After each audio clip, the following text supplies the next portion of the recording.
it's Stiggy, and today I'll be showing you how I made a song off of my pretentious-ass album entitled Doors Closed. I'll be showing you how I made Subconscious, which is track 2, but oddly enough, track 1 is also in the same session, so I'll be showing that as well. So here's the session, and I'll start off with the drums. So when I started off this project, I was staying over at my parents' house where my old drum kit was. I decided to re-record all of my drum parts to make the album sound more cohesive. I only had 4 mics for the setup. 1 SM57 on the kick and 1 on the snare. Well, fake ones actually. My beloved Donkey Dick, the RE20 to the left of the kit, and a condenser mic taped onto the coat hanger in the back. Because of the limited setup, these songs became the definition of fix it in post. Let's try toggling the processing on and off. These are so ass. Let's switch it back on.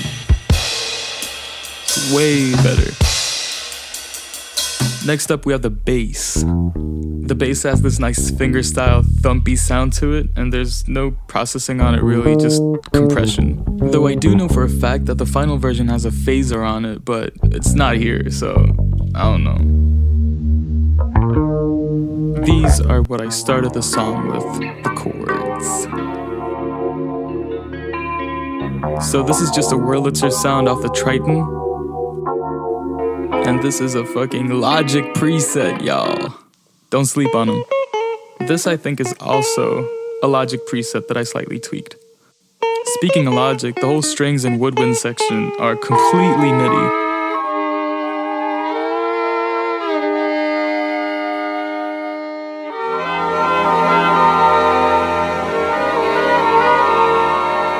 This sounds so Disney.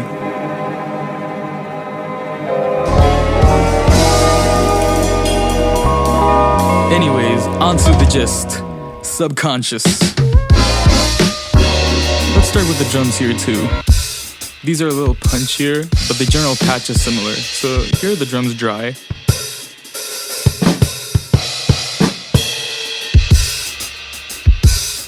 It's funny how punchy they sound because I play them so softly. The bass on this song actually switches to another sound. The preset is named after our Swedish king. It's so many fucking EQs! Well, that was because I was traveling a lot, and the only closed-back headphones I had were these, and these are not mixing headphones. I was mixing during rumbly bus rides, so I was doubting my ears at every single tweak I made. This folder is named Everything Else, and it has, well, everything else. We have vibraphones, French horns, whatever the fuck everything else is. But let's listen to the vocals. A dream that I held deepest as I could inside my head. So there's a bit of backing vocal action in there. And like I said, I was mixing in a bus, so... that's such a painful vocal chain to look at. So, now it's time for printing. And what does that mean? That means I have to prepare these files to be able to be sent through an 8-track. And an 8-track is a tape machine that receives 8 tracks. Or you can think of it as 4 stereo tracks. So track 1 and 2 will be drums left and right. Tracks 3 and 4 will be bass. Tracks 5 and 6 will be for everything else. And lastly, tracks 7 and 8 for vocals. So now we've separated these grouped stems into different files, and now we print them on tape. Look at this bougie startup though.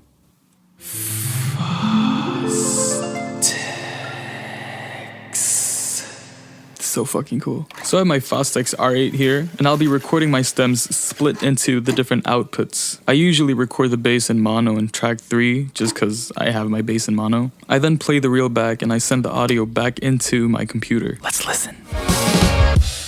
So now we have our tape prints. These stems have now been colored and saturated in the analog domain, which makes them automatically 100 times cooler.